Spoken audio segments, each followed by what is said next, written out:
everybody. What's going on? What's happening?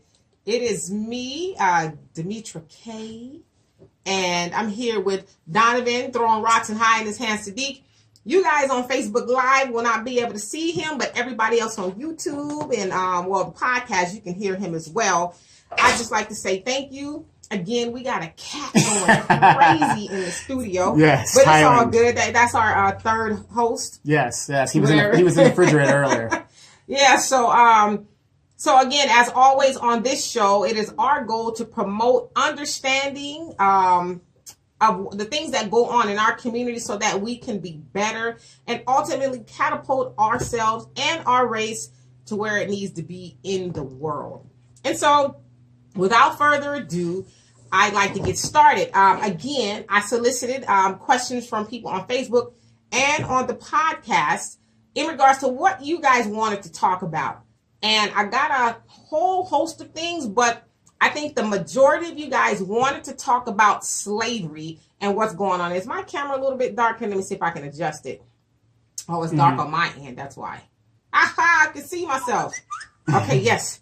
All right, so you guys wanted to talk about slavery in Libya, ranging from what can we do, how did it happen, and all of this other stuff. So you can hear and see me. All right, awesome.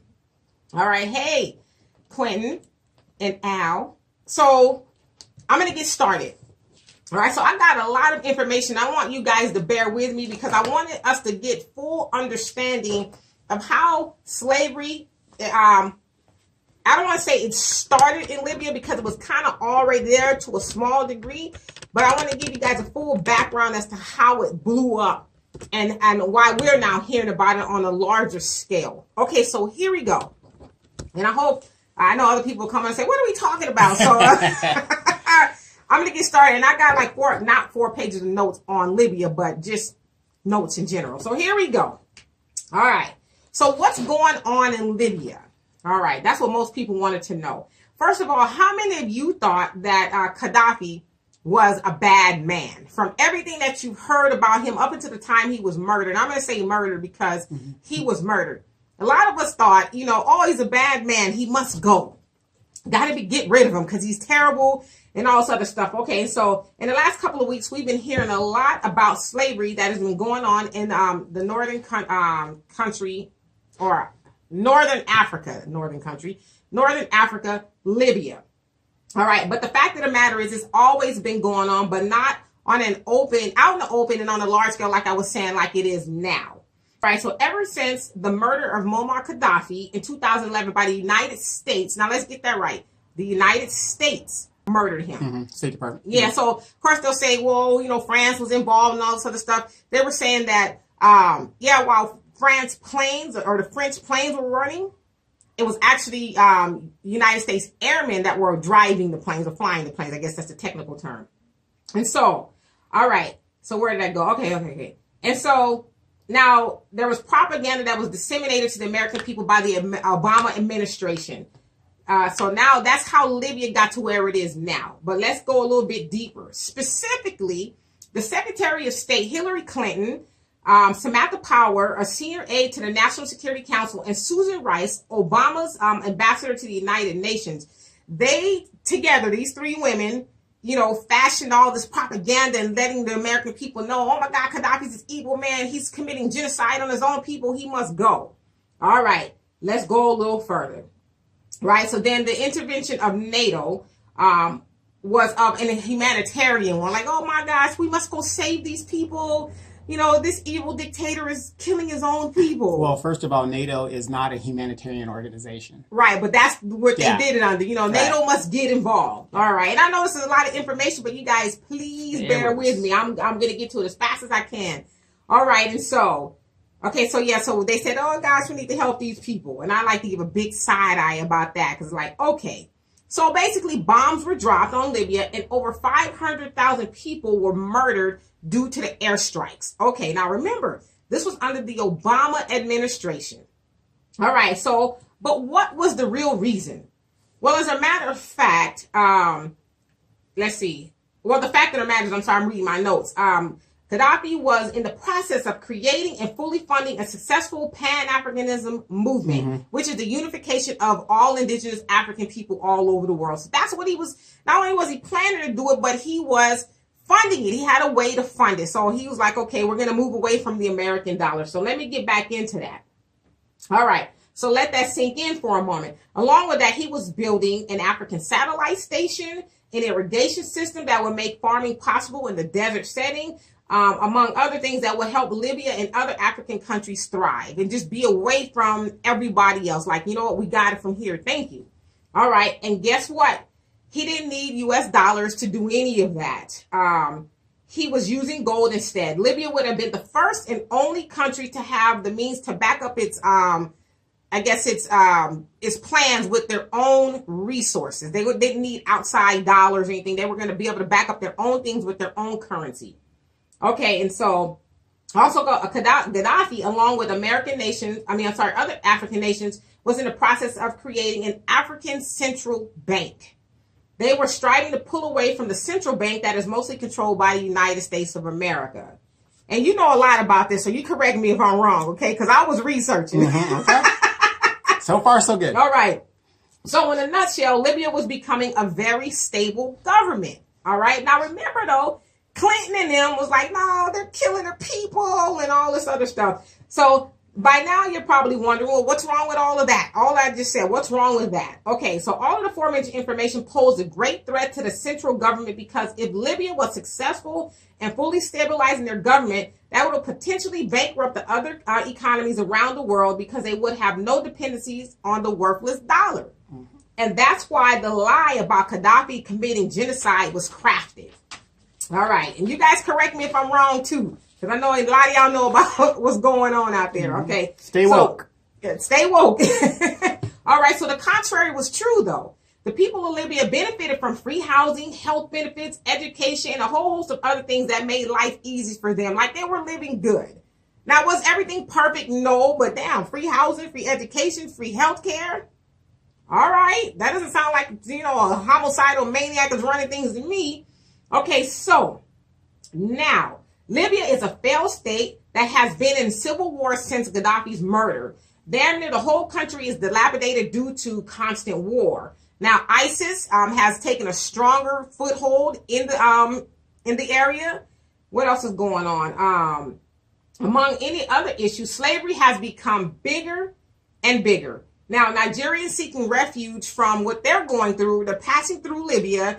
And then the Libyan rebels are like, hey, what do we have here? Oh, okay, we're going to human traffic you and then put you into slavery. And so that's how slavery has just gone out of control. They have two governments, essentially. They have a militia, and then they have the elected officials who are that's where the civil war is coming from. So there is nobody really running things.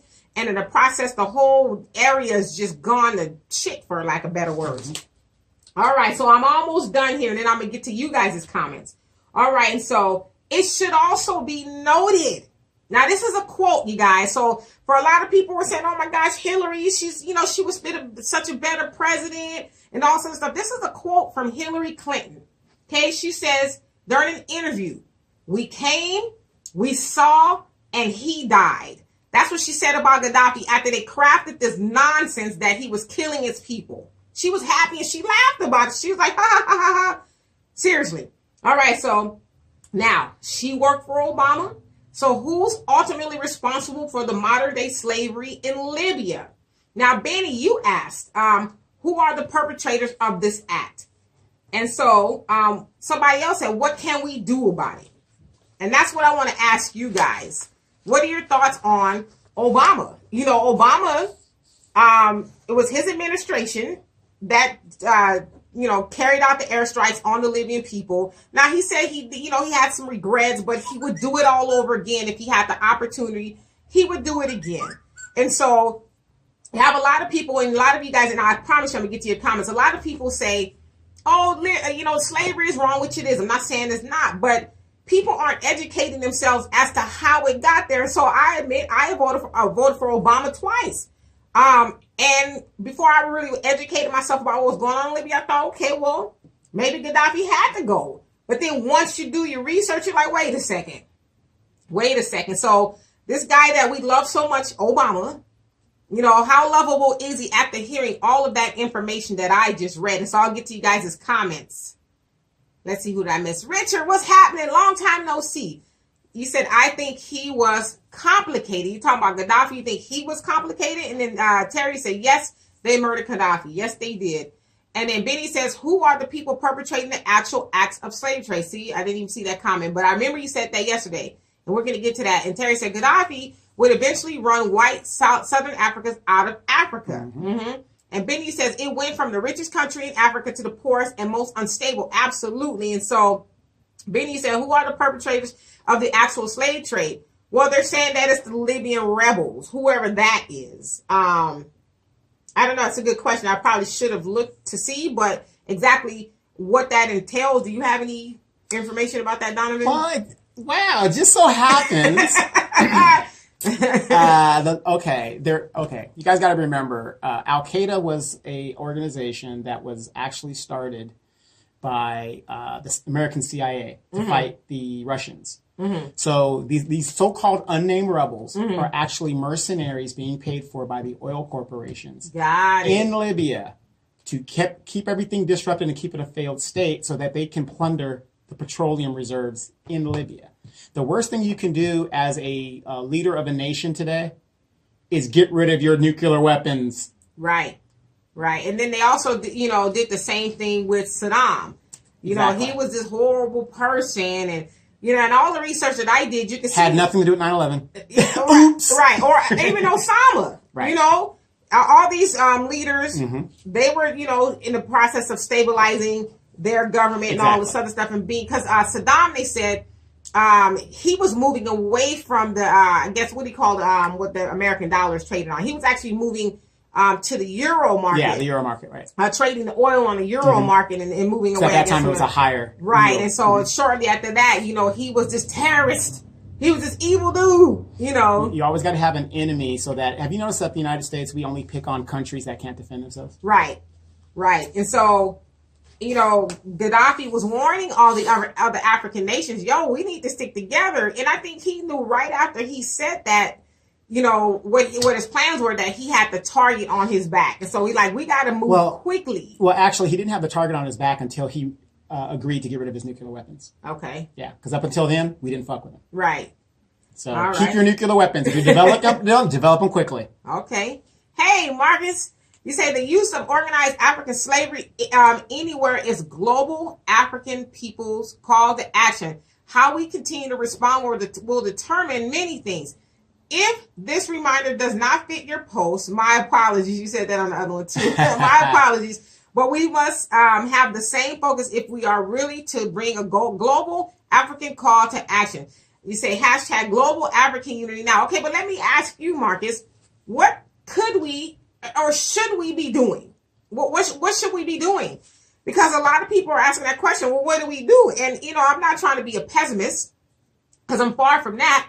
But I've seen a lot of people ask the question as to, or say, we can't even save ourselves over here. How are we going to go save people in Libya? And I'm not saying we shouldn't, but the question is how and what should we be doing? And Benny say, what do you think Kim Jong-un is so adamant? You said, why do you think Kim Jong-un is so adamant about not giving up his nukes? Well, to Donovan's point, if I give them up, then that's my ass. Exactly. When two or more countries have a nuclear weapon, nobody could use it.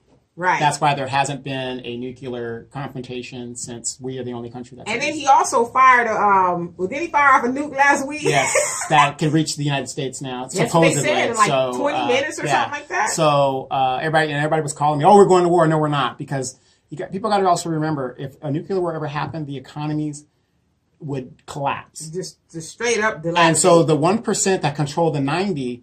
Is that beneficial for them? No. To initiate a nuclear war? Yeah, so Trump talks a good game. Yeah, we're not going to let him get away with that. Right, it's not going to happen. It's been a week.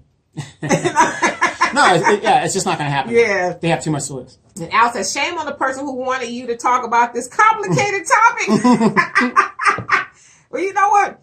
It's not really complicated, but actually, a lot of people wanted me to talk about just the slavery, but it's like, yeah, we can talk about the slavery, but we need to understand how the slavery got such a stronghold in that area. It's not just because people are like, let's start slavery again. You think, slavery should be something we should bring back. It wasn't even like that. It's just, there's so many levels to it, and people need to understand.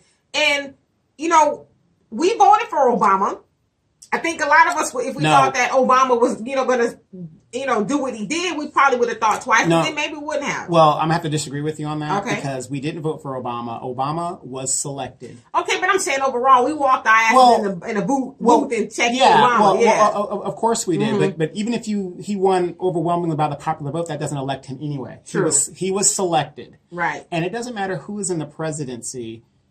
There is an agenda in this country that the corporations and the multi-trillionaires have an agenda. If they don't like a certain thing, it isn't like Obama would have stopped that.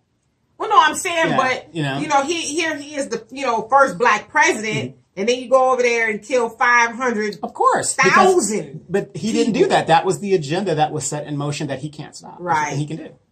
So he's just a figurehead to make you and I feel better. Right. That's all it is. All right. And so, Marcus, you say we have to start a national campaign. We have to campaign for unity like they campaign for president. We have to campaign for, okay, you said that so twice. I get it. Because I think a lot of people will say, well, we are striving for unity. We're getting better. And we got things that are in place and this, that, and the other. But the question is how?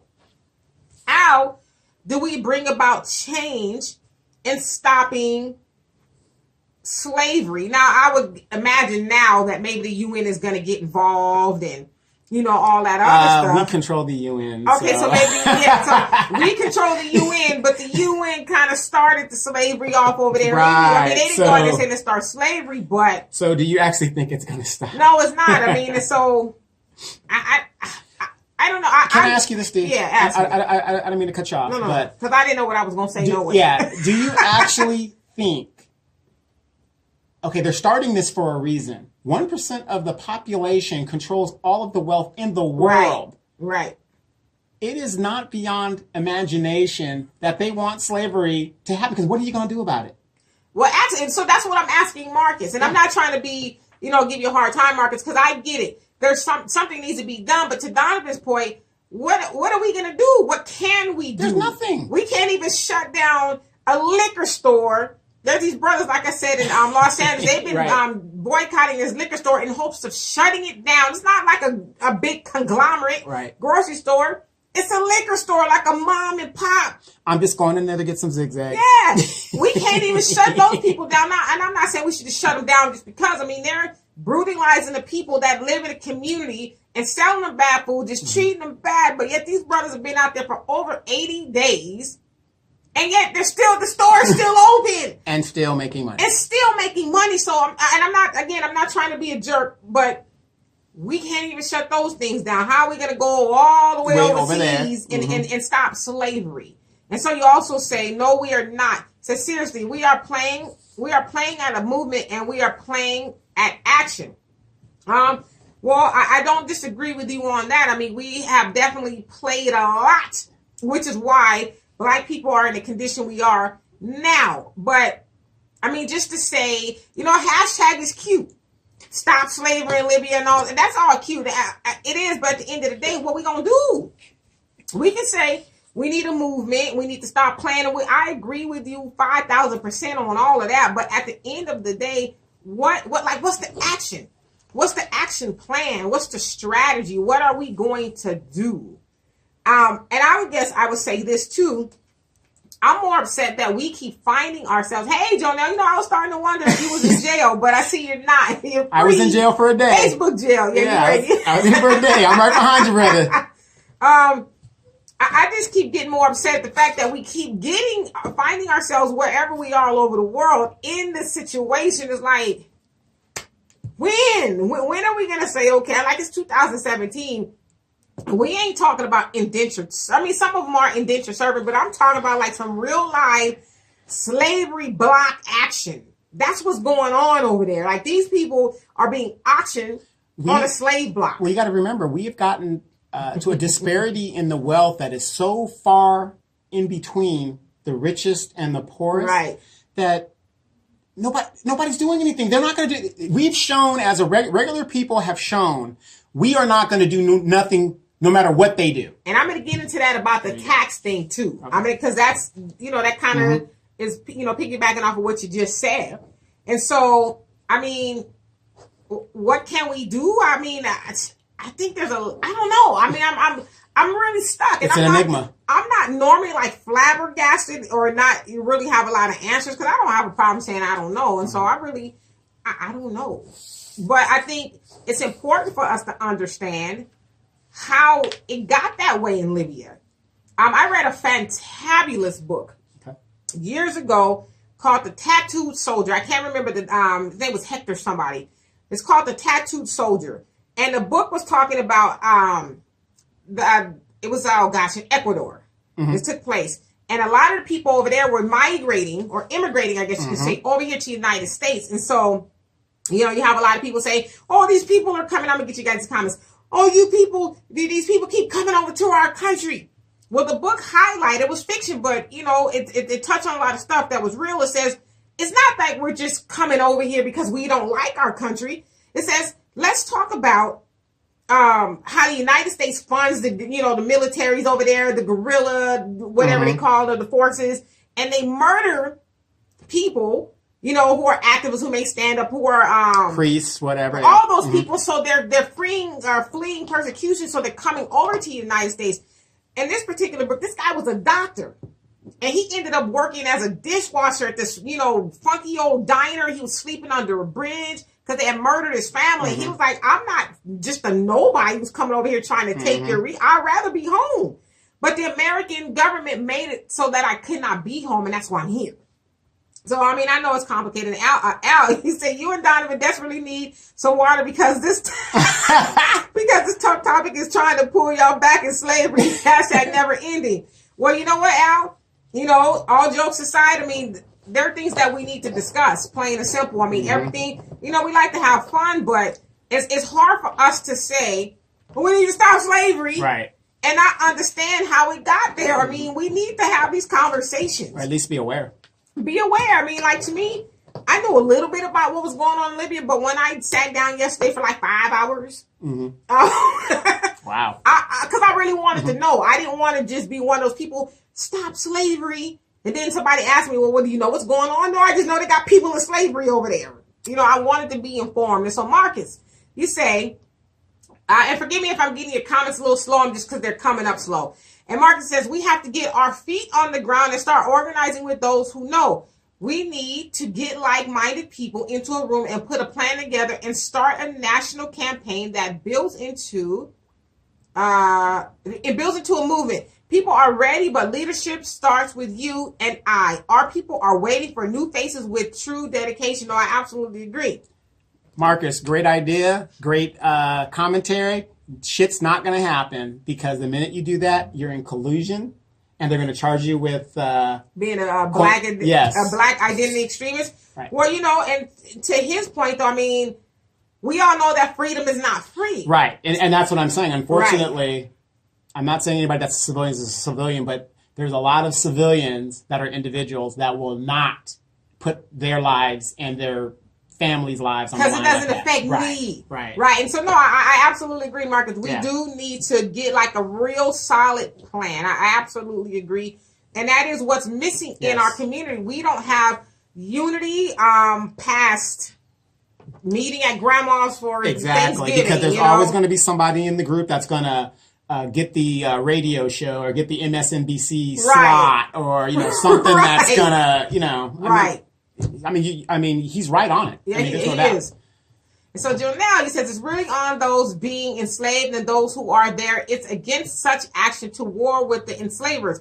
The most honorable Elijah Muhammad said that the white man will be ran out of, Africa, and will have no resting place anywhere but America. And that's what's happening now. Is only assisting that, and Al is right. Slavery never stopped. No, I mean, it's been here for forever, and it's probably going to be here.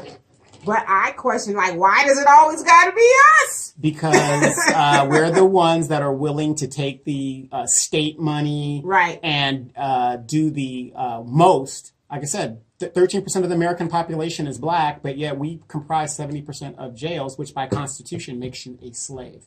Well, true, yeah. And economically, we're slaves because the white man's ISIS, which you talk about all the time, is colder than ours. So we might not be a perpetual slave as in Libya, Right. but we are an economic slave Oh, as compared absolutely. to what's going on right now. You said a mouthful, brother. Said a mouthful.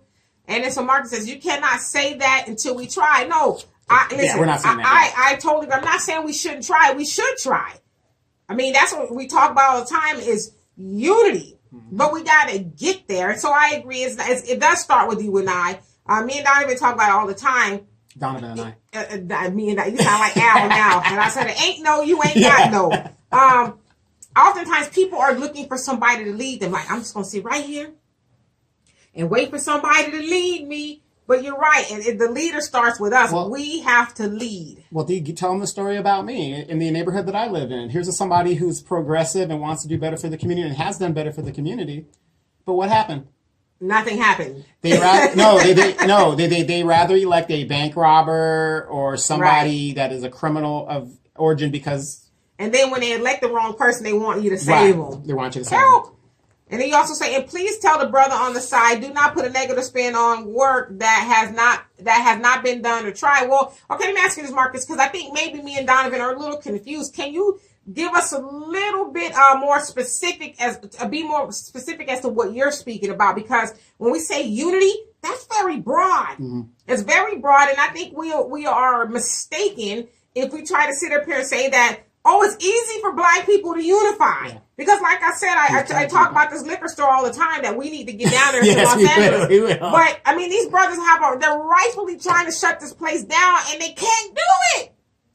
Because we don't know how to unify. I mean, these brothers are out there trying daily to get this store shut down, but yet we keep on going up in there. So when you say, not to put a negative spin on it, I don't think we're trying to put a negative spin. We're honestly trying to understand exactly what you're talking about. So forgive us for our ignorance.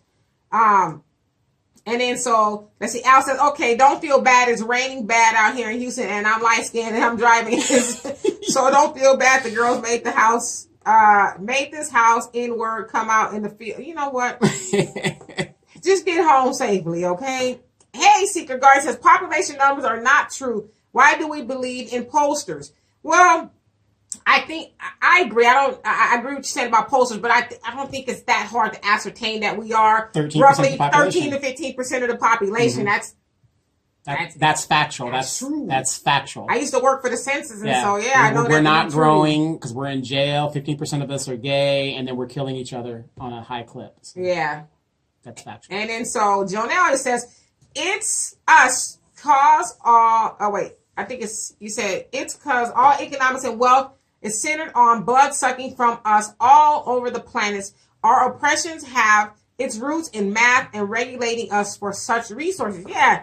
I mean, we know that's why a lot of the African governments have, I mean, even some will question with the president, I just slipped my mind, that just got overthrown. Mugabe. Some people will argue, that's what happened with him, if this is about the white man, taking foothold again and, all this other stuff. And this really is about resources.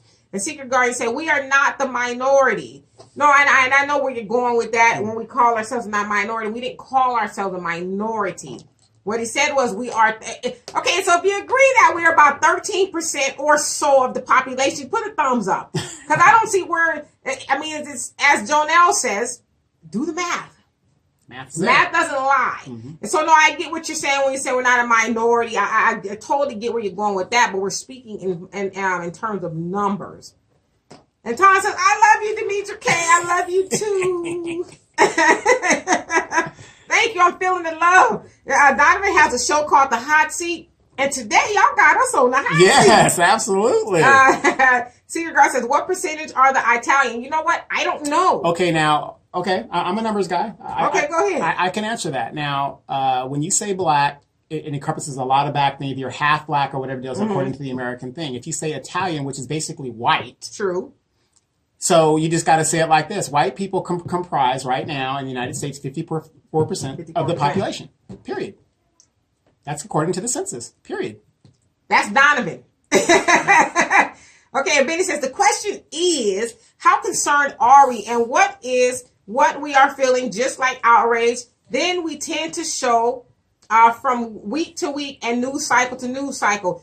Us in this thread having a particular discussion, it says Seymour, I think that's what you're going to say. I always lose sight.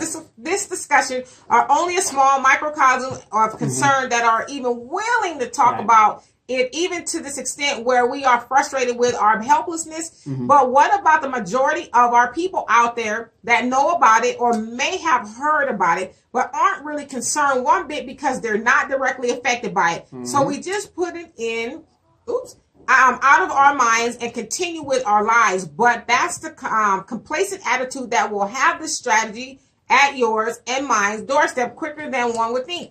And that's all we're saying. So, to your point, Benny, and, to address some of what Marcus was saying, it's not that all of us are not concerned. As you said, us in this discussion, we're concerned, but it takes more than just us. Yeah. And I'm not saying other people aren't having these type of discussions, but it's not enough people having it. And like you said, like we said a minute ago, if it doesn't directly affect you, it's like, as my mom would say, not my monkey, not my show. Right. It don't got nothing to do with me.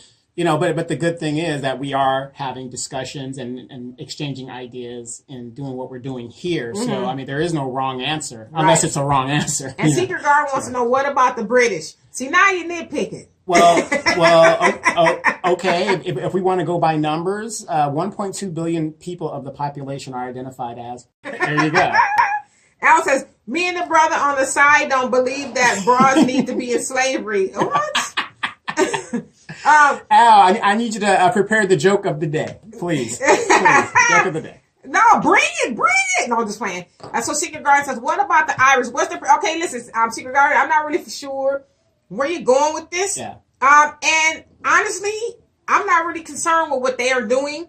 We're using the numbers as 13% to just kind of highlight where we are in America. And that's a true statement. I mean, so I don't know what the Puerto Ricans are, and the Skittish, if that's even so. Skittish, the British, the Skittish, Polish. Yeah. I don't know what they are. I mean, and let me ask you this: should I be concerned with that? Al says the hot seat, the black viewers' ice is not colder than y'all. Secret Guard says, play along and view so-called whites as they view themselves, Irish. Yes. I mean, but I think if you ask an Irish person, a Polish person, what they are, other than Irish, they're going to say they're white. Wait a minute. Yeah, exactly. You're identified as white. It's just, a group. There's only 5 major colors in the world. Right. Red, white, black, brown. And what's the other one? I'm sorry. Yellow. Sorry. Purple. Yeah, purple. Blue, black. Yeah. 10 Shades of Midnight. Yeah. But basically, according to genetics and stuff, there's only 5 colors in the world. All right. So Samuel, what's happening? Says, I don't know what the topic at the moment is, but when we make a move in white supremacy world, we must learn and understand that the art of war. We must begin to think international, where we are the majority. Okay, so I agree with that, but just to maybe play devil's advocate a little bit, we live here. We're behind enemy lines, dog. I'm with you guys. Marcus Garvey had the same concept. It was working until, somebody threw a monkey wrench in it. And so here we are basically at base 1, where we need to figure out how we're going to organize here. I agree we should be thinking internationally. Internationally, we are not the minority, okay? But how do we fix it here first? I mean, maybe I'm wrong. I mean, I could be wrong a lot. You got to take care of home before you worry about somebody else's situation. That's what I heard, but Benny says, right, the discussion is our own personal think tank. Yeah. I mean, it's nice here, but how do we promote this message that way and outward, And Marcus, she says, we have to go door to door and sit down with our people and youth. We have to organize events that bring people out. We have to start talking about this. Talk at the dinner table and in the workplace. Let's see more. Absolutely. Where'd I go? Workplace. We have to get 100 to reach 1,000. Our people like aggressive movements, and that requires mental marketing in our Black communities. Go into the churches and request to speak. Good luck. And stop being so nice about unity. The time is now, and the chances now. No, I agree.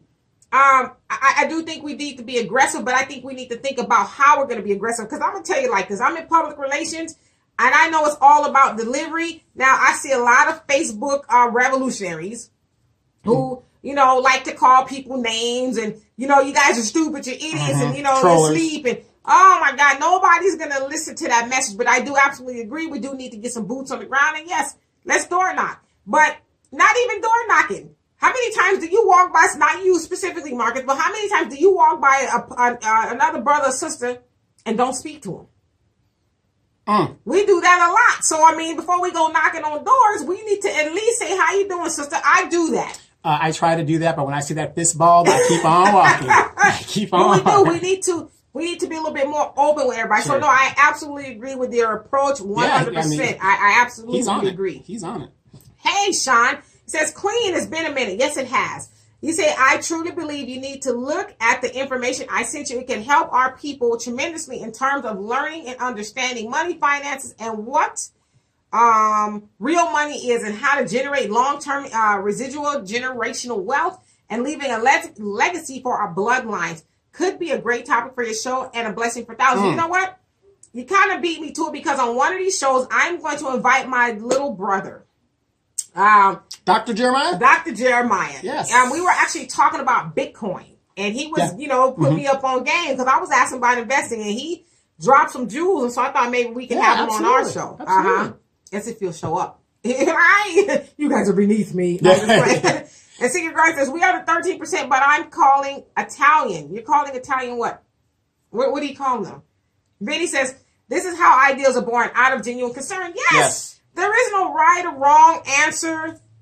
There's going to take a lot of strategies and, brainstorming to get to us to where we need to go. Absolutely. And Samuel says, and greetings, my sister. Greetings to you as well, my brother.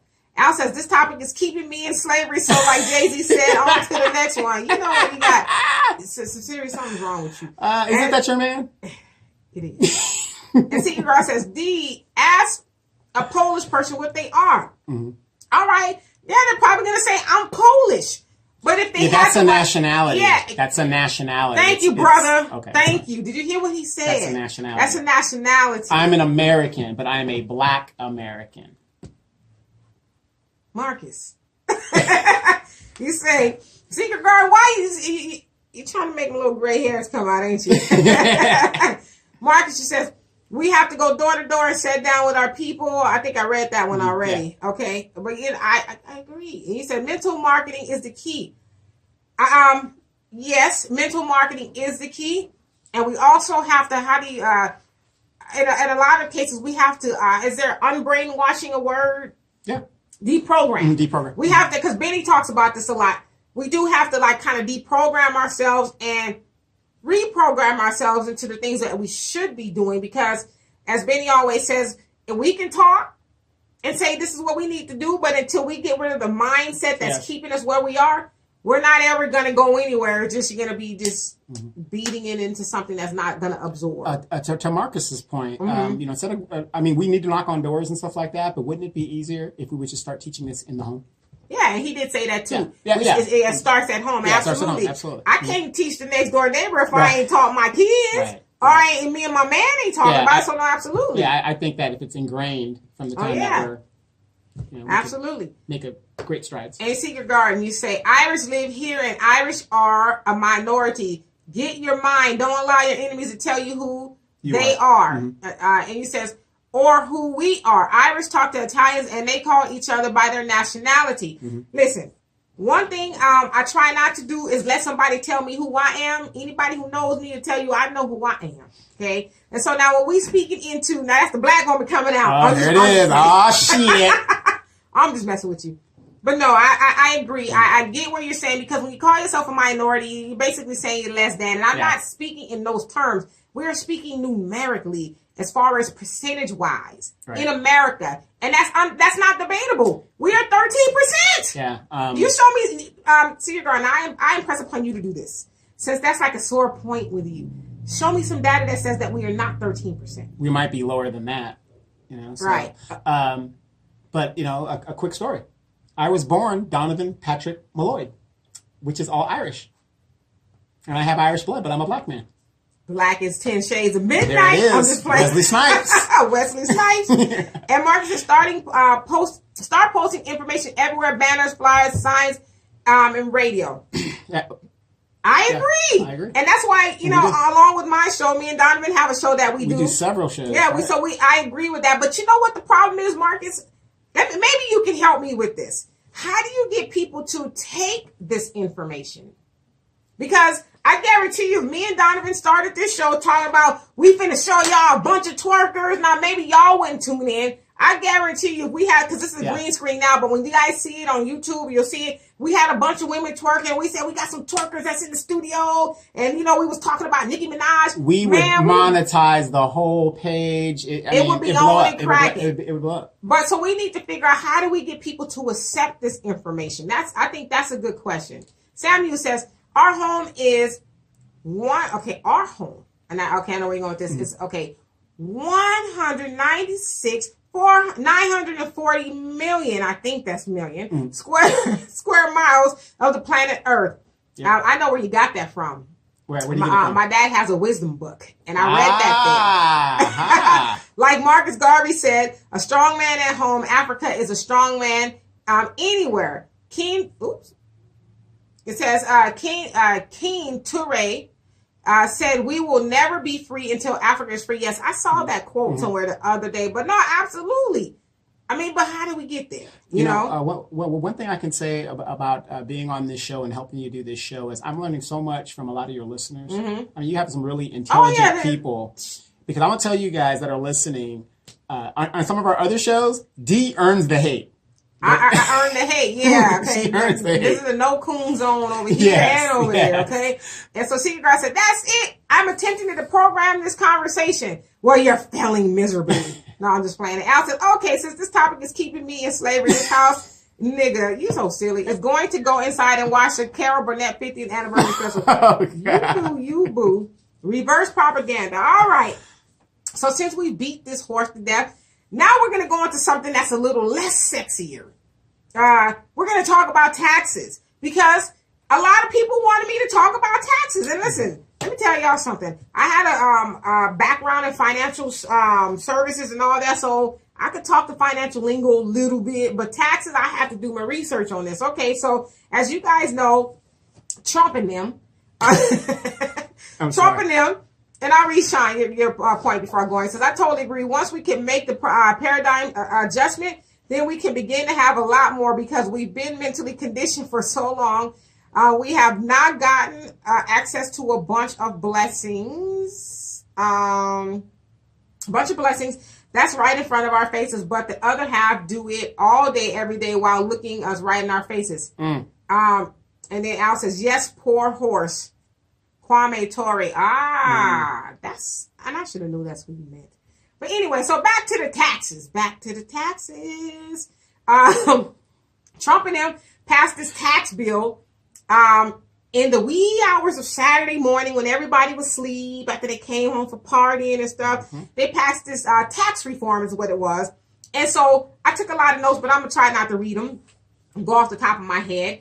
What had happened was they basically gave the rich, the super rich, these big tax breaks. And so instead of paying 35% taxes, they're going to get a cut to 20%.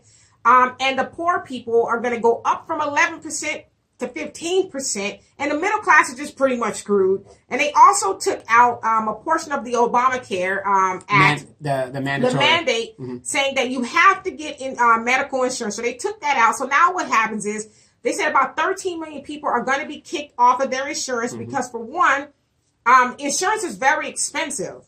And so the insurance companies might not want to play anymore. They'll say, you know what, we're out of this, Affordable Care Act market. And so it's going to leave a middle class having to pay for it because they can't qualify for it anymore. And it's going to be too expensive. And a lot of people who have pre-existing conditions and all that other stuff need medical care are just simply not going to be able to afford it. And in podcast, please come back. I know we're ending the first segment, but come on back for the second one. So anyway, and so it's going to cause about $1.4 trillion, the deficit to go up for $1.4 trillion over the next 10 years. Also, tax cuts for the individual will expire in 10 years. And so it's a lot of just numbers and lingo. And so from all the research that I did, if I could just boil it down for you guys in a nutshell, the poor people are making the rich richer. They're paying for it, basically. The poor people are going to be funding the richest tax cuts. So the rich are going to get more of a tax cut to the tune of 15%, and the poor people are going to be financing that, making it harder for the poor to get ahead, and the middle class is going to continue to be non-existent. From what I saw of the tax plan, some people are saying that it's a good thing because it's going to spur job growth, and that's going to encourage big businesses or businesses in general to hire more, to spend more money. But some people are saying that's just simply not true. And so basically, the poor people in the middle class are getting the shaft. I don't even know if I should say that word, but they're getting the shaft when it comes to taxes. Did I do a good job with that? That's pretty much it. Okay. So Benny says, look at the strategy of advertisement. You have to plant the information into the subconscious of our people, the same way we are programmed, the same way we are deprogrammed. And I absolutely agree. I mean, I don't think it's a secret for any of us that Black people overall, we like to be entertained. So maybe we need to figure out a way to do that. And we spoke about this once before. A lot of the people who, Dr. Umar Johnson, who called himself the Prince of Pan-Africanism. I don't even know what that means. But he's the Prince of Pan-Africanism. You have your Dr. Boyce Watkins and all these other people who are so informational. I get a lot of my stuff from them. They sometimes come off as very condescending and grumpy. And so most people, and Black people, they're not going to find that, they're probably just not going to want to listen to that. It doesn't bother me, but so you're right. We have to figure out a way to make it seem like you're not getting what you're getting, I guess you can say. Mm-hmm. And then Al says, my stepdad was so poor he couldn't pay attention.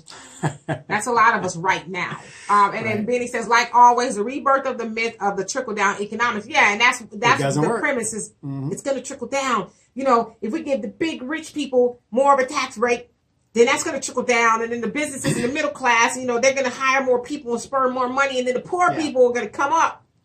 Actually, they did a study, and the way that the taxes that are built right now, they did basically the same legislation in 1929. Oh, and then they did it before the economy crashed. Right. So then the last time a tax reform was passed was 1986 with Reagan, and it didn't work then. So it didn't work then. So it was like trickle down economics, like you said.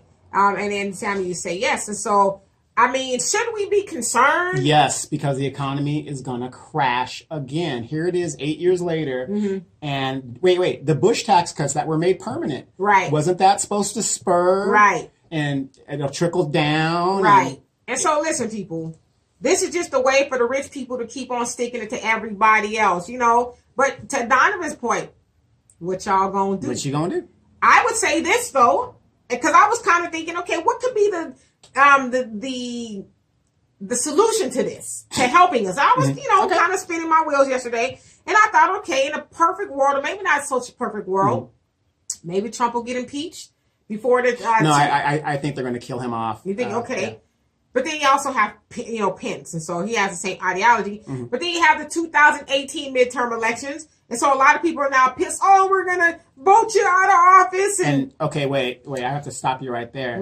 What is the difference between the Democrats and the Republicans? There's one party called the ruling party. There's no difference. I mean, the Democrats a couple of weeks ago voted to increase the military budget again. You can't have butter and bullets at the same time. So the Democrats are on board with this crap just as well as anybody else. Oh, absolutely. So, even though they said not one of them voted for it. Yeah, but it doesn't matter because that's the game. That's the game. And here's the thing. We're going to get squeezed so badly, just like what happened in Russia and all these other countries, that the people are going to rise up because there's nothing else left. I agree. So.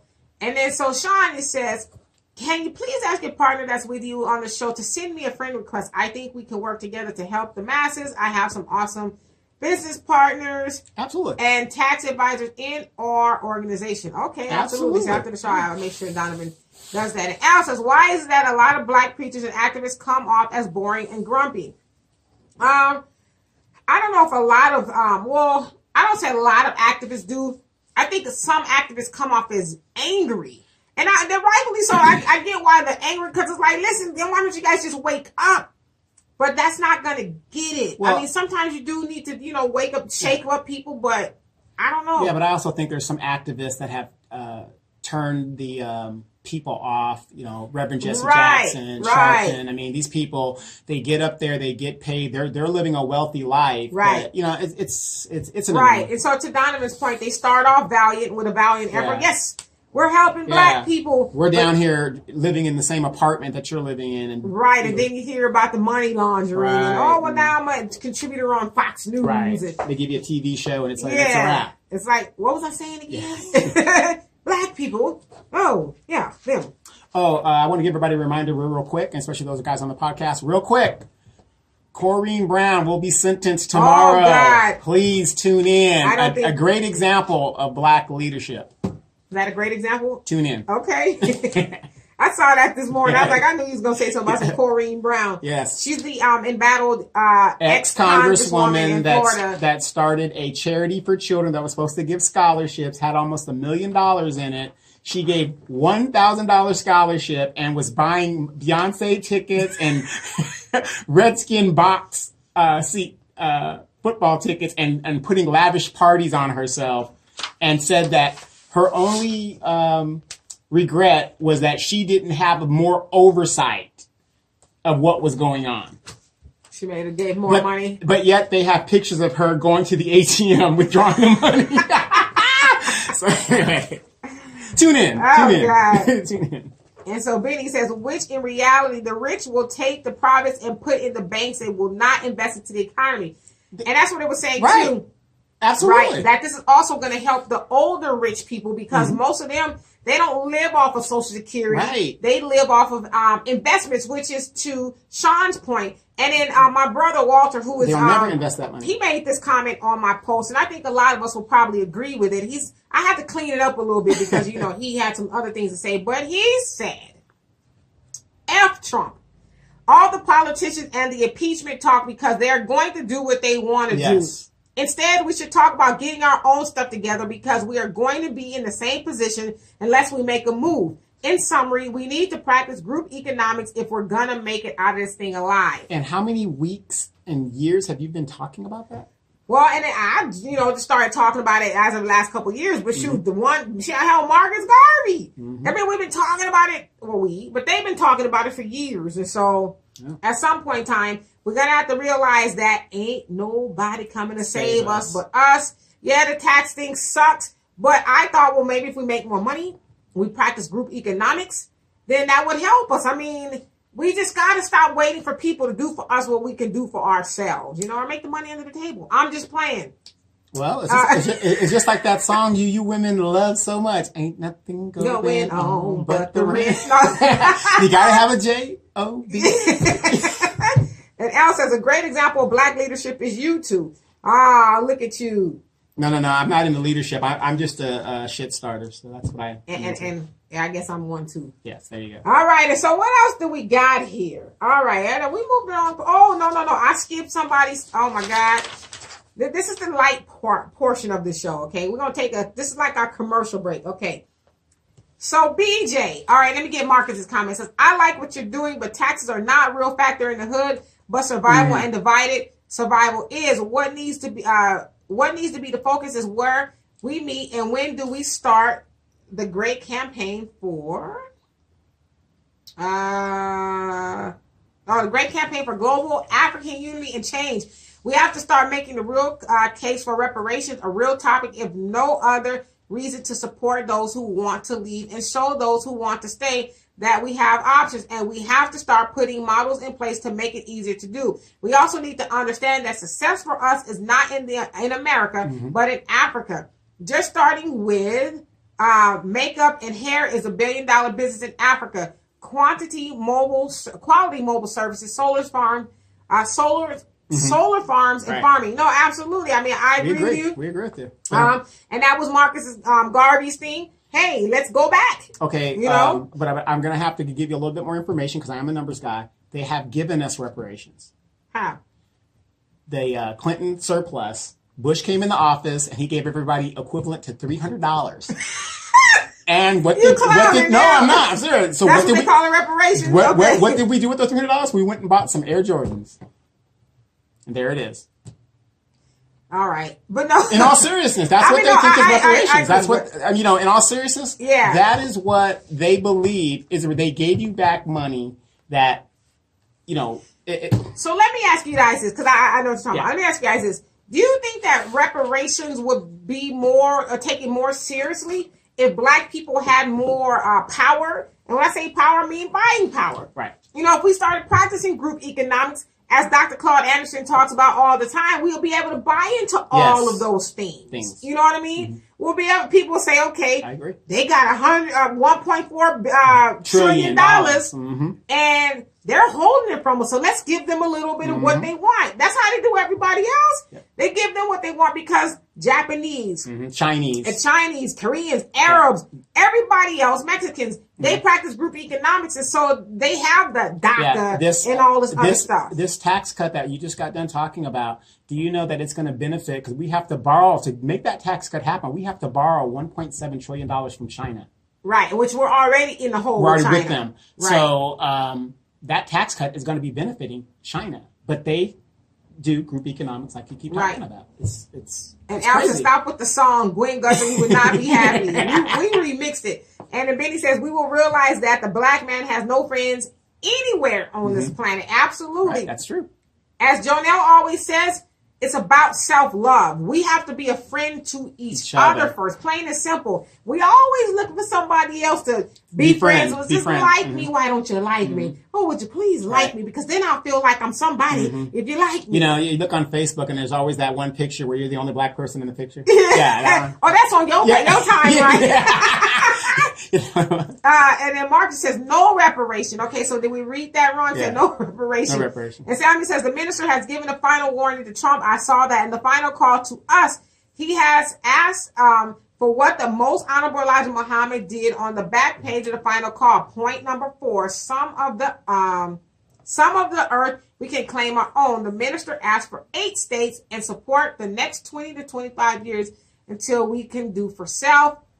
Trump used bold enough. He said he was bold enough to do it. If not, look out for the wrath of God. Yes, I watched that press conference, is what it was, a couple of weeks back with Farrakhan, and as usual, he was pretty on point. So, it'd be interesting.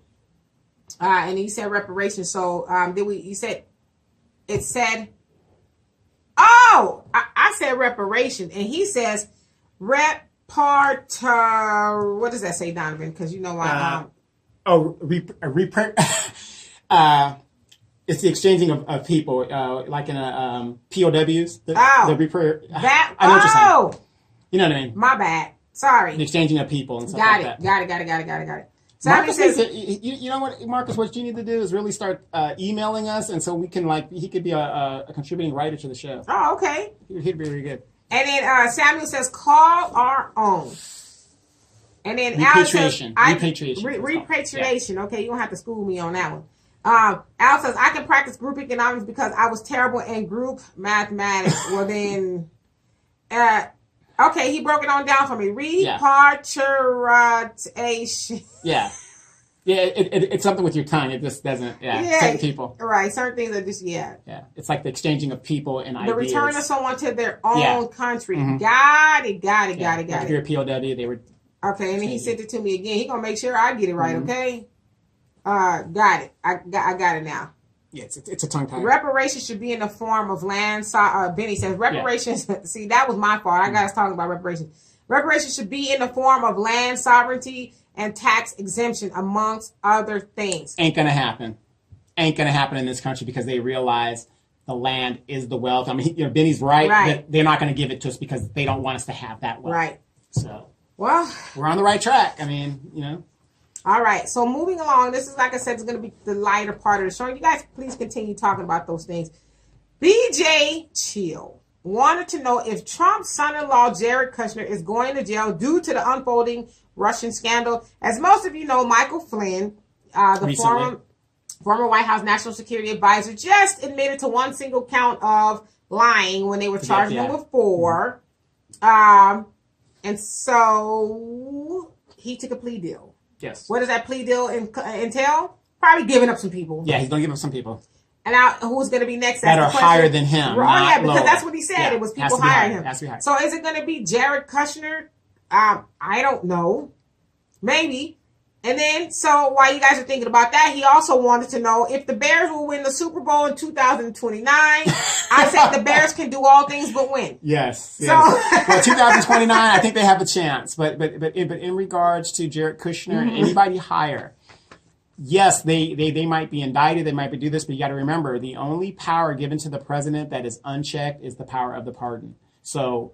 Yes, he's going to get. Well, that can't be true because he pardoned Ohio. And he was pardoned. Which he can't. No, he but can't he did really it. Yeah, do he that. did. He did. It was done. Okay, and so then he also wants to know, will Trump take the bait if we set him up with a stripper? And I say a strong maybe. I don't think so because he needs a lot of Viagra to keep it going. Stop because him and Melania, they don't do it like they used to, and she's a hoe.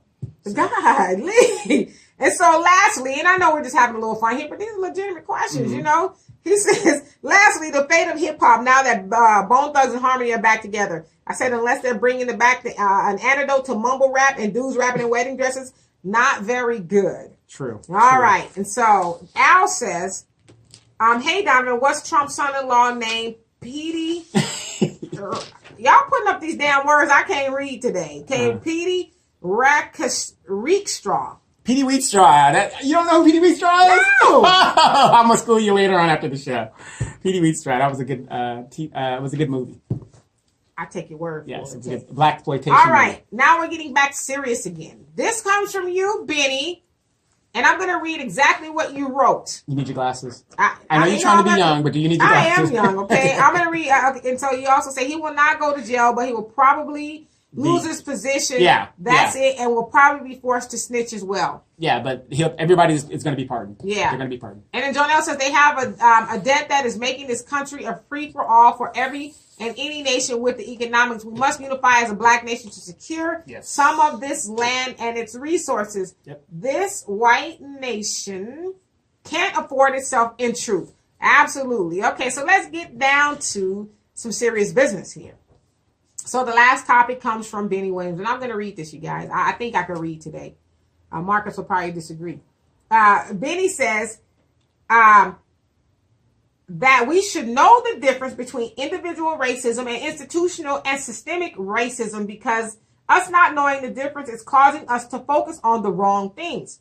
He also says, I fear that we are allowing our emotions to take control, blinding us, letting our enemies tell us who to be mad at, and who to accept as allies. Whether Democrat or Republican, our issue and fight is not partisan. America's enemies are not our enemies, and America's friends are not our friends, and America's moral deficiency is not ours either. We are separate. We are a separate entity apart from her, but we keep allowing ourselves to be used as pawns to her agenda in exchange for our ever so coveted illusion of inclusion, which we so desperately desire. But only until we are no longer useful, then it's back to reality. We keep repeating this cycle because we keep mistaking individual racism with institutional racism. We're hypnotized to our reality. To our real enemies' subtle hugs and kisses accompanied by conditional support and rhetoric. And then we let our emotions distract us with blatant racists calling us nigger. But in reality, has no real power and is totally harmless. A lot of us think we know the difference, but we see we don't because without fail, that is what neutralizes our focus every single time. And so I agree. That was an awesome comment and question. A lot of people don't know the difference. And so what I did was I took the liberty to go Google some things just so I can be technical, you know? All right. So what's the difference between individual racism and institutional and systemic racism? So I'm going to break it on down for you. Break it down so it could be break forever it on broke. down. All right, so per Wikipedia.org, and yes, Wikipedia, you can use it, okay? Although I couldn't use it when I was doing my dissertation. Right. So institutional racism, also known as institutionalized racism, is a form of racism expressed in the practice or social political institutions, whether implicit or explicitly expressed. Institutional racism occurs when a certain group is targeted and discriminated against based upon race. That systemic racism is systemic policies, practices, and economic and political structures which place minority, there's that word again, minority, racial and ethnic groups at a disadvantage in relation to an institution's racial or ethnic majority, also where our focus should be. Now, by definition, individual racism is expressed as racist attitudes or behavior by individual people. Like you were saying about people calling us nigger and stuff like that. Derogatory names, poor treatment, avoidance, threats, or acts of violence motivated by two psychological constructs, stereotypes, and prejudice, and is expressed through discrimination. That is focusing on the wrong thing. So I know that was probably clear as mud, but basically, like Bean was saying, individual racism is something somebody is saying to you. Oh, you're black, you're a nigger, you're this, you're that. But institutional and systemic racism, that plays a larger role on black people because they have the power to affect our whole race, as in the systemic definition by policies, procedures, and things like that. And so that is the difference. And I absolutely agree with you. We do get confused with, because you see that a lot. And, Sean King, I like Sean King, but Sean King, I think he's guilty of that a lot. Because he posts a lot of things of people being called names, and that kind of stuff. But it's like, to your point, we do need to be focusing on the larger picture of institutional and systemic racism. A lot of times because people don't know the difference, they merge them all together and they do get it confused. So I hope that I was able to shed light on that, Benny. And then you also say that's the devil's son-in-law, talking about Jared, to say the least. And Samuel says, Dr. Ruth Ray Moore. Ruth Ray Moore. What is that? P.D. Wheatstar. Oh, God, y'all tripping. And Jonelle says, we must break from the white names and whitewash that sell us to the illusion of inclusion. Well, yeah. Donovan's, he's changed his name a few times. No, just... I think he's hiding from somebody. Yeah, I got child support payments. You got child support payments, so they ain't gonna find you now. No, but yeah, I agree. I thought about changing my name. I was like, what would I change it to? Yeah, Sadiq means one who speaks in truth. And when I changed my name, when I was in Saudi Arabia, they kept calling me that because they didn't want to deal with the white guy. With your lying ass. No, I'm just like. So, when I was a sergeant, I was like a straight up type guy. I didn't take no shit. So that's why they kept saying Sadiq. They kept calling me Sadiq. And I said, what the hell is that? And so you changed your name to Sadiq. Yeah, because they. It's your mannerisms. That's how they name their children over there. So. Now you need to change your first name. No. Sadiq. And so then it says, good day, Dean. What's happening, brother? And Al says, Donovan in the movie Trading Places, Mortimer and Randolph used the N-word talking about Eddie Murphy. Should that have been taken out of the strip in 1983? Yes and no. I think that by using that, it kind of made those characters show their real racism and what was really behind everything. So I thought it should have been left in. Okay, so he was saying that was just the way the script was. Yeah. So what are we looking like on time? We're looking great. We're like 20-something minutes. But I got a question for you, and I kind of want to talk about what's been actually happening in the foray. There was something going on in Chicago. Or no, I'm sorry. Forget Chicago. In the Mugabe situation, since we're talking Pan-Africanism and all this other stuff. We know Mugabe was forced out, basically retired. Right. He was going to put his wife in, which caused the overthrow. Right. What a lot of people missed in the what was going on there in the inauguration of the new president, he said that he was going to give the land back to the white farmers. He said that? Is that on record? It is on record. And them Negroes were Shaka Zulu in the streets. I am not joking. I'm not talking about, they were happy. how the hell do you Shaka Zulu? You know, whatever they were doing, whatever it was. That's Donovan. That ain't me, y'all. I'm sorry. I do a lot of climbing, but anyway, but no, I mean, you know, in all seriousness, it's like, okay, this guy is telling you what people don't understand about Mugabe was, and you know, yeah, the country got devastated under his rule. He was sanctioned by the United States and all the Western powers. If you're sanctioned, you can't trade your goods. Of course, the country's going to fail. They want it to fail. But he was like, no, white guys, you can't do this. You can't do that. So this new guy comes in and says, after 30-something years, 40 years of, you know, the Mugabe rule, whatever the deal is, after all that revolution in the late 70s, early 80s, he's going to give it back to the white folks. And there was a bunch of white people at the celebration saying, yeah, give us the land. Give it to the people that are going to use it. Yeah. I got to see that. It was totally ridiculous. As a matter of fact, we'll put it up on the, I'll put the clip up on the YouTube thing if you want to see it. But this goes back to what we're talking about. We are so dead, not only in America, but even in Africa themselves. So why do you think he was giving it back? Was that out of spite, or was he just already going to do that? He was a puppet of the Western powers. And see, that's why, you know, I didn't like Mugabe myself, but I understood what he was doing. He said, the hell with that. If this country has to suffer or, you know, or die by the vine, so be it. But I'm not letting the white devil back in here. Okay. And so Benny says, thank you so much, Dimitri. You hit every point right on the head. Thank you. I tried. I did not want to mess that up. But yeah, to your point, we do need to know the difference. And then Al says, Dimitri Jackson is a good name. Call me Miss Jackson if you ask it. I think I heard somebody else say that before. And Jonelle says, yes, he said that he will give the land that the whites stole back to the whites. What? Yes, and these Negroes were dancing and clapping like what it was the greatest thing. They were Shaka Zulu. I'm talking, they were, you know, and if you're looking at it, you can't believe that they were doing that. Because I have to see it. I mean, I'm not saying y'all brothers lying, but because when you're sanctioned and you can't trade your stuff, of course you're going to be a failed state, and they want you to be failed. That's why the black people that did have the land, they couldn't sell anything on the market because they were sanctioned by the United States and the Western powers. So then Jonelle says, they shall all eat Monsanto. Yeah. I don't know what that means. Yeah. Okay, well then Al says, Donovan, I don't ever remember MacGyver talking about giving the land back. No, MacGyver didn't talk about it. It's a successor. He said MacGyver. MacGyver.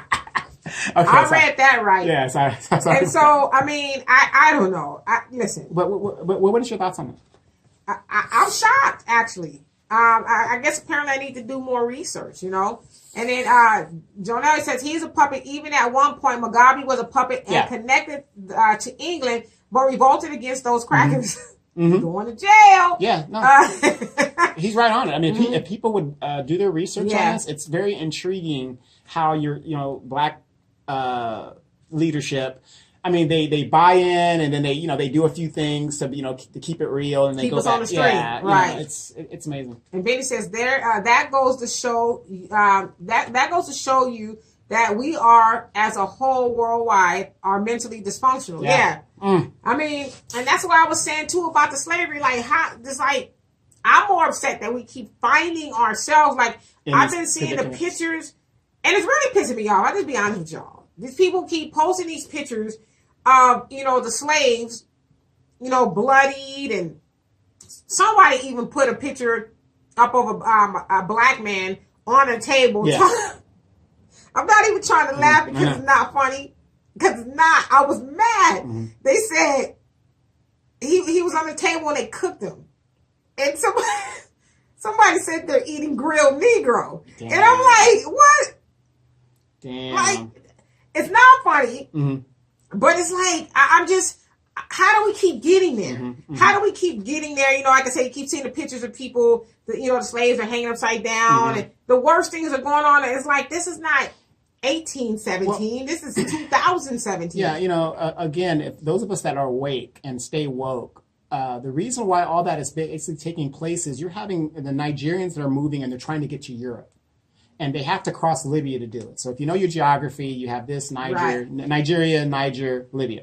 And so this goes back to the diamonds Blood Diamonds. Yeah. Wars in Liberia and Sierra Leone. So all that area has been devastated. And you've got all these people looking for freedom and stuff like that, and they're trying to get to Libya. From Libya, they go to Italy. Right. And then the Italians are like, you niggas ain't staying up here, and they're still trying to send them back. And so now that puts them in a legal limbo to where they're stuck. And then they get caught in the crosshairs. And then, because they're in a legal limbo, who cares? Right. Who cares? And now we're hearing about it. And the end result is the slavery, So I don't know. I just like... We got to wake up. We got to wake up. But, Marcus said it, as we always say, it starts at home. Yeah. And so we can't go saving the world. Right.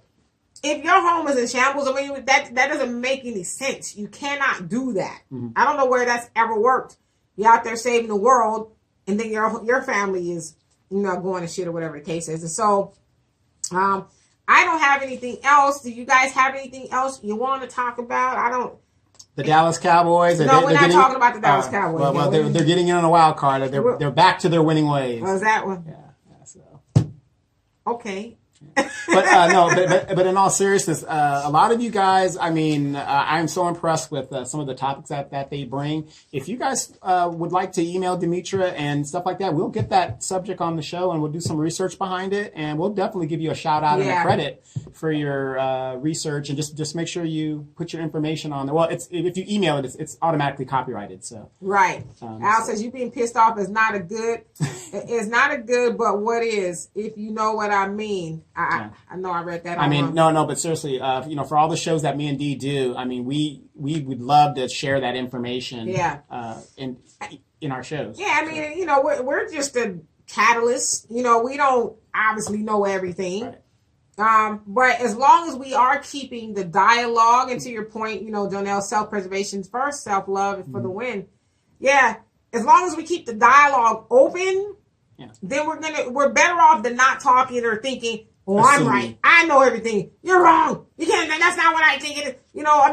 We got to keep talking, because that's how we end up building. We have to do those things. Absolutely. And, a lot of times I know we have fun and stuff. It's all love. We're learning, we're building, we're trying to get this message out. We're all evolving and waking up. I never like to say I'm woke, because once you're completely woke, then there's nothing else for you to know. There's no more aware. You feel like I'm totally aware. That's it. I don't need no more. I'm good. So yeah, you're awake. I always say I'm evolving. Benny say, when we accept the narrative that tells us to leave the past in the past, that happened a long time ago. If you forget about the past, you're doomed to repeat it. Absolutely. We should never forget about the past. And that's what they want us to do. Stop talking about slavery. You weren't ever a slave. Yeah, get over it. That has nothing to do with you. No, but as Dr. Joyce DeGruy always talks about, we are suffering from the post-traumatic slavery syndrome.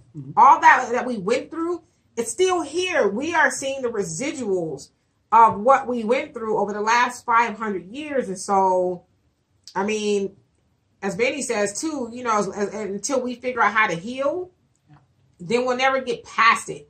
If we don't want to talk about what we've been through, we're never going to learn where we need to go or what we need to do. And Al says, hey, babe, I see you embracing your gray in the open side of it. No, that's not gray. That's gel. Ha! As long as there's tweezers, there will be no gray. No. And I want to tell everybody, too, thank you guys for the count-outs and those that are looking at the YouTube channel. There was 3,900 people, true people, that actually viewed the video and thumbed up. And like I said, Dee earns the hate everywhere she goes. I earn the hate. So please hashtag and let us know what that. But, if it wasn't for you guys, then this message wouldn't be getting out as far as it's getting out. So. Yeah, it's just, again, and I know I neglect to say it a lot, but I do want to say thank you to, to you guys, especially on the Facebook, because you guys, all 6 of us. All 11. Yeah. Y'all tune in every week, and I know you guys got other things to do. As do we. We have he wants to go watch a sucky Cowboys and all that other stuff. We got stuff to do, but we choose to be here to learn and bounce information off of each other. There's no right answer. Well, there is, to some degree. But again, we're all learning. So I just like to say thank you guys. Thank you guys for, being here so we can get this out.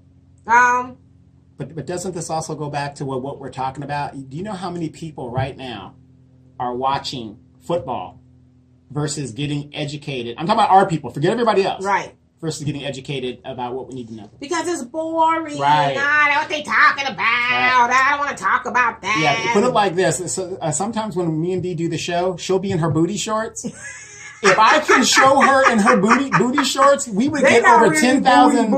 We would get over 10,000 views. But see, we're not gonna do right. that. That's what I'm saying. Right. We're gonna keep it classy, and I'm gonna say this to you guys because I know time is ticking. But listen, time's good. You got time. One thing.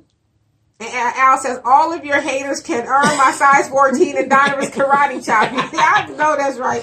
And Benny says, no, thank you, both of you. No, thank you. No, seriously. Thank you guys because you guys, again, like I say, you help us learn stuff. Yeah. I learned a lot of stuff from you guys. Yeah. And it makes me want to go research and dig deeper.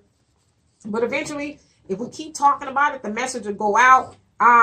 It's easy, especially for us in this day and age of social media, to get discouraged because you feel like, not enough people saw this video. Mm. Oh, nobody liked it. Yeah, I'm being attacked. All my haters, they act like they don't see it, but they, we're not here for that. And it's easy for us if we wanted to sell out and cheapen what we do. Right. We can. Not down. I don't know if you're gonna be in a booty shorts, but I could be doing all of that. Talking about, I'm talking about Marcus Garvey because I see people do that kind of stuff. I was going to kind of ask you to boost the numbers. No. But, I'm talking about Marcus Garvey, but I got all my cleavage out. Everything. And I'm showing all this other stuff. Listen, we don't need to do any of that because that's not important. What we look like and because social media, you can really be all damn serious. All of it. You can be all that you want to be on social media, but what are you doing in real life? Exactly. It's no consequence to you guys if, we get up here and coon and, be half naked and do all the silly stuff to get likes because likes ain't paying no bills. Likes ain't doing none of that. I mean, we could buy likes if we wanted to do that. There's a thing you can go and buy likes to have everybody thinking, oh, shoot, they popping. Yeah. Is that what they're saying nowadays? You're popping. But we want to keep it real. We want to keep it genuine. As they say, or they said before, if you build it, they will come. If we keep talking about it, they will come. They will start talking about it. Yeah, it's not terribly sexy what we're talking about right now. It's not all that interesting. It's too real, right? Yeah, it's too real. People want to talk about Medea or whatever, or Cardi B and all these other. People want to talk about that kind of stuff, but we talk about it occasionally. Yeah, occasionally. It's not important. And if you want to talk about like really crazy stuff, go to our other shows that we're on. And we get talk kind of about crazy on the other show, but we always bring it right back to black. Yeah, but all in all, though, this woman that you're seeing next door is, if you met her at the Winco, shout out to Winco Chicken, the best in the world. Oh, God. They need the sponsors because you and Al keep talking about the damn Winco Chicken. The best chicken in the world. But if you ran across Dee out in the streets, what you're seeing right here on the live is the Dee that you would meet in the streets. So. Yeah. I mean, occasionally you might see me and I look like a bum. No. Like,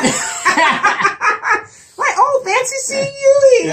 Yes. But we were doing the show and you were talking about Cardi B and Dee was like, she ain't got nothing I ain't got. She goes, as a matter of fact, if you saw what I got. The point that I was making is, not to even talk about Cardi B, but we're talking about Cardi B and I went on a little rampage. Yeah, self-esteem. Because I was saying, as black women, we need not to let Cardi B's of the world make us think that's who we need to be. Right. Oh, I need to be like Cardi B. Because like I said, most black women got a booty. Yeah. That ain't an anomaly. It's not. Having a big old booty and being foul-mouthed and sticking your tongue out of me, I don't know how much talent that takes. Or it wasn't Cardi B. It was Nicki Minaj. Nicki Minaj, when she had that, I know you guys have seen it. Don't lie. You see it. Yeah. The cover of her, it was 3 of her, and she was doing some things. It's like, I was saying to black women, don't be fooled by that. Don't go for the low-hanging fruit of Nicki Minaj. Don't think, well, shoot, Nicki doing that. I need to step my game up, too. That's all I was saying. And I was like, everybody's got a big booty at the end of the day. Hell, you can go buy one. You go to swap meet and get you some booty pads. And then you'll have your booty and it'll be popping. See, now you got me acting silly. Exactly. And then Jonelle says, all praises are due to Allah. Thank you both for your great works. Again, no, thank you. Thank you. Brother, please stay free. Stay free. Out of jail. We need your knowledge and your wisdom. When they put me in jail, I didn't know what was happening. I couldn't post. He was like, oh my God, I'm in jail. I'm like, how long are you in jail for, Donovan? I had no idea. A day. But I had no idea. I was like, what's going on here? They wouldn't let me post. I was like, what did I do? They didn't even tell me. They didn't even tell me what I did. He was feeding for Facebook. Yeah, I was just like, whoa. And then Al says, these booty shorts, I gotta go take that cold shower. Stop. Al says, Winco chicken forever.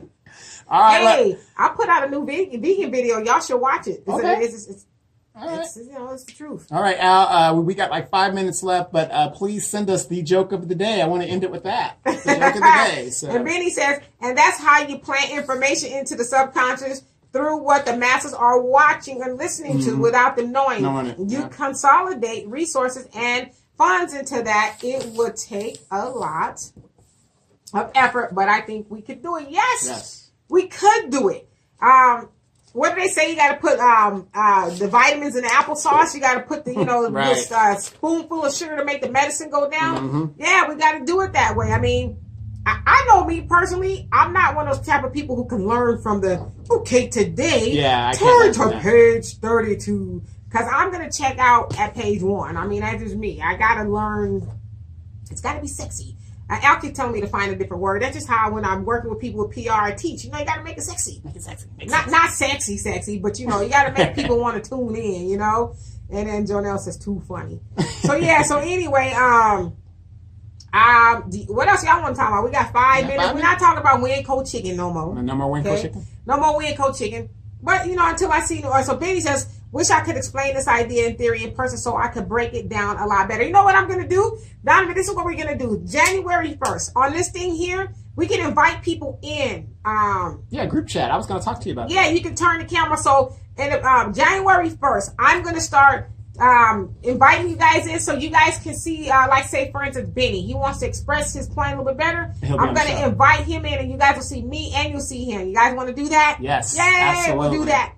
Absolutely. And so Al says, hey, Donovan, some of the NFL players wore cleats to get auctioned with the proceeds going to vets getting out of transitioning to civilian life. Yep.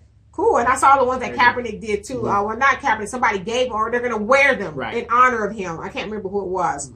Honoring his Your Rights, Your Rights cap. Since you're a big Kaepernick fan, he just recently received another award for Man of the Year, but not GQ Man of the Year, was another. And I guess everybody's hoping that it's him for Time Person of the Year. No, it's Trump because but I don't want it. Trump don't want it. Yeah, I don't want it. Yeah, you guys got me last year. I'm good this year. So but it wasn't for a good reason, right. So anyway, we got a couple of minutes. I don't see any more comments, but I'll just take this time. Let's maybe to talk about health because we're all super healthy here. At the beginning of the year, most people talk about, hey, I'm gonna lose 50 pounds. I'm going to work out every day and all sorts of stuff. But seriously though, especially us as Black people, Al was actually asking me about this as far as how unhealthy are Black people. I said overall, we are very unhealthy. We are the most unhealthiest people, at least in America. I don't know about the planet, but in America, we are the least healthiest people in America. And it doesn't make sense. But go ahead. Right. And so that leads to a whole host of other problems. When you don't eat good, you don't feel good. And when you don't feel good, sometimes you don't do good. You just don't feel like doing anything. And so I impress upon you guys, and I'm going to read the rest of the comments, to let's maybe think about how we are treating our bodies. And I'm not saying going vegan, because I know a lot of people probably rolling their eyes like, she's going to talk about going vegan. No, do you? Veganism would be nice. As myself, I recently had to scale back on my diet because even though I'm a vegan, I gained like 20 pounds. And so I'm losing the 20 pounds. It's coming off. But we do need to think about what it is that we're doing to ourselves, because especially you as Black men, you guys are checking out of here earlier and earlier and earlier. You just had a friend who died in his mid-40s. Yeah, he's 44. 44 is a baby in the larger scheme of things. And so we need to think about the things that we're doing to ourselves, not just putting in our bodies, but what we're thinking, the stress level, just everyday life. We need to really think about those things. And then so let's see, did I miss some? So Samuel says, have a show planning on how we can begin our own independent educational institutions and curriculum. I will take note of that. Benny says, I think that would be great. Yes, that's what we're going to do at the beginning of the year. We're going to turn the camera around to you guys. Al's Jack's joke of the day. What do Monica Lewinsky and the Pepsi machine have in common? Both say insert bill here. I love it. I love it. He asked for it. Joke of the day. And Samuel says, Google Memorandum 200 by Henry Kissinger. Using food as a weapon. Oh, yes. Y'all better know it. Yes. Al is a fool, Benny. He's a foodie? But I love him. He's a foodie? Yeah, he's a fool. Because it's hilarious. Mm. But food is definitely a weapon. We need to know that. If we don't know nothing else, we better know that food is most definitely a weapon. And we better be very mindful of the things that we put in our body. And Marcus, there you are. He says, what here are we willing to agree to do to start making this happen? You know what? I think that's an excellent question to end the show. What are we going to do? What are we willing to do to make this happen? I tell you what, how about you inbox me so we can start, discussing this, and on the show next week, we will start with that. What are we willing to do or agree to do? And so I forgot to sign off on the podcast. Oh, you already signed off? Okay, cool. And so Al says the Clinton Lewinsky documentary is on HLN tonight. I won't be watching that because I don't watch TV. But anyway, so... Do you even have a TV? I don't. I don't have a TV. And then Marcus says, what are we willing to do to start being soldiers for change? Let's talk about it. And I think just us here, we're already doing that. I know we got to do more than talk, but it's a start. We actually got to do that. And for me, I try to reach one, teach one, start with one. Me and Donovan chop it up a lot. Me and Al chop it up a lot. We're learning and bouncing things off of each other. So once we do that, to your point, I think you made, Marcus, when we start spreading it, then it grows. But we can't just be dropping little sound bites to each other. Stay black, brother. Stay woke, brother. We got to make sure everybody really understands what those things mean. So I absolutely agree, Marcus. And Jonah says, we are like overfilled trash cans with some of everything nasty in us and around us. We must understand less is best and be mindful of what we're eating. This nation taught us to enjoy, or tells us to enjoy, death 3 times a day. 3 times a day, we do better fasting and 1 meal a day. How to Eat to Live. I've read that book. And it does, in some cases, it talks about eating every 48 hours. I ain't there yet. My stomach be like, you crazy. You already eating fruits and vegetables. And exercise. Absolutely. Exercise.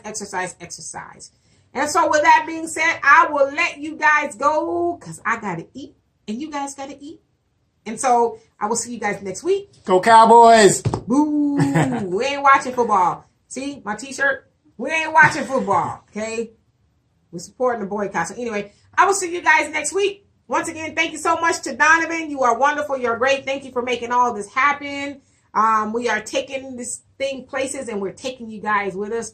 And so with that being said, please enjoy the rest of your day and have a fabulous week. I will see you guys next week along with Donovan Sadiq. Peace.